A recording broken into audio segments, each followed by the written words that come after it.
এখনই নির্বাচনের জন্য আপনার রাস্তায় নামার কথা বলছেন কেন? যেখানে 15 বছর আন্দোলন করলেন একটু মানুষের অধিকারের জন্য, ভোটাধিকার প্রতিষ্ঠার জন্য, এখনও কিন্তু সরকার ভোটাধিকার প্রতিষ্ঠার কথা বলছে। তো আপনাদের একটু সময় দিতে, একটু ফ্লেক্সিবল হতে এই জায়গায় অসুবিধাটা কোথায়? তাহলে আপনি বলছেন যে 15 বছর আরো 15 বছর পরে করলে ভালো হয়। না, আমি তা বলছি না, মানে ডিসেম্বর জুন এর মধ্যেই তো আছে, কিন্তু স্পষ্ট রোড ম্যাপের কথা আপনি বলছেন। বলছেন কেন অপেক্ষা করতে পারছেন না? একটু ফ্লেক্সিবল হওয়া যায় কিনা আমি জানতে চাই। ধরে যে ছেলেটি বা মেয়েটি জন্মাইছে 15 বছর, মানে আমরা যখন বলা শুরু করেছি তার বয়স এখন 15 বছর, সে এখন কিশোর বা কিশোরীর থেকে উত্তীর্ণ যৌবনে যাবে, 2 দিন পর সে সংসার করবে, ছেলেমেয়ের মা বাপ হবে। তারপরেও আপনি বলছেন এখন দরকার নাই নির্বাচনের কথা বলা, আরও একটু অপেক্ষা করি, আরও একটু সামনে যাই। কেন? আপনি আমাকে প্রশ্ন করেন, আমি আপনাকে কেন আমি অপেক্ষা করব? কারণ সরকার তো বলছে নির্বাচন দিয়ে দিবে ডিসেম্বরে, আর সরকারের একমাত্র কাজ হচ্ছে ইলেকশন করা, সংস্কার না। কিন্তু আপনারাও বলেছেন যে সংস্কার করতে হবে। এই সংস্কার কথা আমরা বলিনি, সরকার বলেছে। আমরা বলেছি যতটা সম্ভব একটা ইলেকশনের জন্য সেই কাজটুকু করে ইলেকশন দেন। এটা আবার সরকার বা অন্যান্য যারা মানে নির্বাচনের বিলম্বিত করতে চায়, সংস্কারকে প্রাধান্য তারা তাদের মতো করে বলেছে, তাদের সঙ্গে আমাদের কোনো সংঘাত নাই। আমরা কেন কথা বলছি? এই জন্যই বলছি যে এই সরকার সাংবিধানিক সরকার, এটা ফ্যাসিস্ট না, এটা দখলকারী সরকারও না। এরা সংবিধানের আওতায় শপথ নিয়েছে, তো সংবিধানকে এদের রক্ষা করতে হবে। সংবিধানে রক্ষা করলে একটি সরকার যে কোনোভাবেই যখন অনুপস্থিত হবে, মেয়াদকাল শেষ বা গণঅভ্যুত্থানের পতন, যে কোনো গণঅভ্যুত্থান কিন্তু সাংবিধানিক, এটা কিন্তু কোনো সন্ত্রাসী কার্যকলাপ না, এটা সাংবিধানিক। তো স্বাভাবিক কারণে সংবিধান কাফল করতে হলে পরে শূন্যস্থান আপনাকে পূরণ করতে হবে, এটা নির্দেশনা সংবিধানে। তো সেই নির্দেশনা 90 দিনের মধ্যে করতে হবে, যেটি 90-এর গণঅভ্যুত্থানের পরে মিস্টার শাহাবুদ্দিন সাহেব প্রধান বিচারপতি ক্ষমতা না 90 দিনের মধ্যে এটা করেছিলেন। এই সরকারও করতে চায়, কিন্তু তার সঙ্গে সংস্কার এবং কম বেশি শব্দ জুড়ে দিয়েছে। তিনি খুব দক্ষ মানুষ, ব্যবসায়, ব্যক্তিত্বে, পরিচিতিতে, কিন্তু রাজনীতির ক্ষেত্রে তিনি একটি জিনিস আমার কাছে মনে হয়েছে ব্যক্তিগতভাবে, যে তিনি মূল জায়গা থেকে অন্য জায়গায় চলে যাচ্ছেন। সেটা হচ্ছে মূল কাজ তার, মানুষের ক্ষমতাকে মানুষের কাছে ফিরিয়ে দেওয়া, ভোটাধিকার। যেমন এই দেশে অনেকগুলো রাজনৈতিক দল, এই পরিবর্তনের পরও প্রায় 19টা রাজনৈতিক দল নতুন করে হয়েছে। তার ভিতরে উল্লেখযোগ্য অনেকগুলো ব্যক্তিত্ব আছেন, নেতা আছেন, এনসিপি একটি। তো এনসিপি স্বাভাবিক কারণে একটু সময় দরকার, নতুন রাজনৈতিক দল। তো আমি রাষ্ট্রবিজ্ঞানের ছাত্র, আমার কাছে মনে হয়েছে যে কোনো রাজনৈতিক দল তার কর্মসূচি ভিত্তিতে লক্ষ্য পরিষ্কার করে কিছু মানুষ এক জায়গা হয়ে একটি রাজনৈতিক দল গঠন করতে পারে। সেটি শোষিত মানুষের জন্য, মার্ক্সবাদী রাজনীতির জন্য, গণতান্ত্রিক রাজনীতির জন্য, আর মুখোশধারী ফ্যাসিজমের জন্য রাজনৈতিক দল, যেটা আওয়ামী লীগ ছিল, এটা মুখোশধারী গণতন্ত্রী আমার কাছে মনে হয়েছে। তো এটি মানে এনসিপি বা অন্য রাজনৈতিক দলগুলো একটু সময় নিতেই চায়, কিন্তু সময় নিতে গিয়ে আপনি গণতন্ত্র চর্চা, যেটি শূন্যস্থান পূরণে বাধা হয়ে দাঁড়াবে, সেই জায়গায় কি হবে? সরকার আমার কাছে মনে হয়েছে যে এই প্র্যাকটিসে জাতিকে আবার নিয়ে আসা। আমার দেশের মানুষ কিন্তু আমি ডিসেম্বর তো নির্বাচন হলে, না ডিসেম্বরের কথা আমি বাচ্চা চাচ্ছি না এই ক্ষেত্রে। ডিসেম্বরে, আগস্টে আপনি কি বিশ্বাস করছেন না? আমি মনে করি এই সরকার যদি কার্যকর উদ্যোগ নেয়, আগামী 3 থেকে 4 মাসের মধ্যে নির্বাচন করা সম্ভব, যদি দায়িত্ব নেয়। সেই হিসাবে আপনি এই মাসে, এখন তো এপ্রিলের শুরুতে, আমরা এই 4 মাসের ভিতরে করতে পারি। এটা জাতীয় সিদ্ধান্ত হতে হবে, যেটা ফুয়াদ সাহেব বলে, এটা জাতীয় রাজনৈতিক দলগুলো, বিএনপি বা অন্য রাজনৈতিক দল, ছোট বড়, এটা বিষয় নয়। কিন্তু বিষয়টি আছে ঐক্যমতের ভিত্তিতে এক জায়গায় দাঁড়িয়ে যেটা আমরা কাজ করি।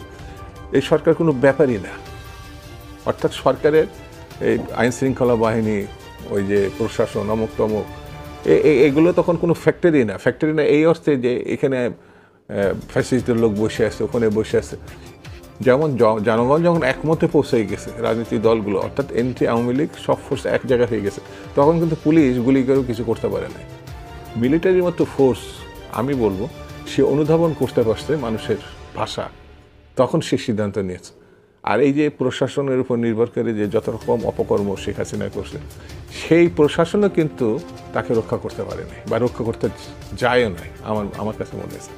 একটি প্রশ্ন না করে পাচ্ছি না, আপনি যেটা বললেন যে এনসিপি নতুন দল, তাদের গুছিয়ে উঠতে সময় লাগবে, তাদেরকে গুছিয়ে দেওয়ার জন্য। না না আমি বলেছি গুছিয়ে উঠতে সময় না, তারা একটু সময় প্রত্যাশা করতেই পারে। হ্যাঁ, সেই সেন্সেই বলছি আমি যে তাদেরকে সময় দেওয়ার জন্যই এরকম নির্বাচনকে বিলম্বিত করার একটি আভাস আপনি দিয়েছেন। এটা কি আপনার কাছে কোনো ইনফরমেশন আছে নাকি আশঙ্কা?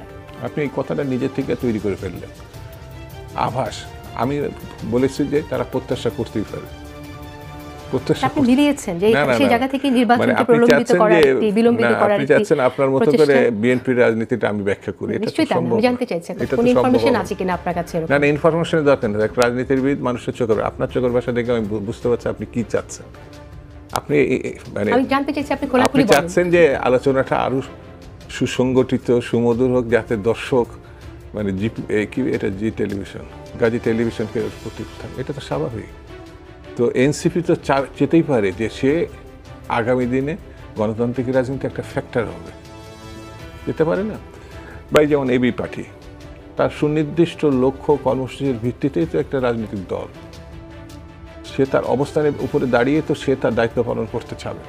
আর বিএনপি একটা দীর্ঘ সময় রাজনীতি করে এসে এমন একটা জায়গায় দাঁড়িয়ে আছে, সে জাতিকে ক্ষমতায়নের মধ্য দিয়ে, অর্থাৎ ভোটিংয়ের মধ্য দিয়ে একটি নির্বাচিত সরকার দাঁড় করতে চায়। যেমন জামাতে ইসলাম, সে ভালো করেই জানে যে বিএনপির সঙ্গে থাকলে এটা 20টা সিট ক্রস করার সম্ভাবনা খুব সহজ হবে।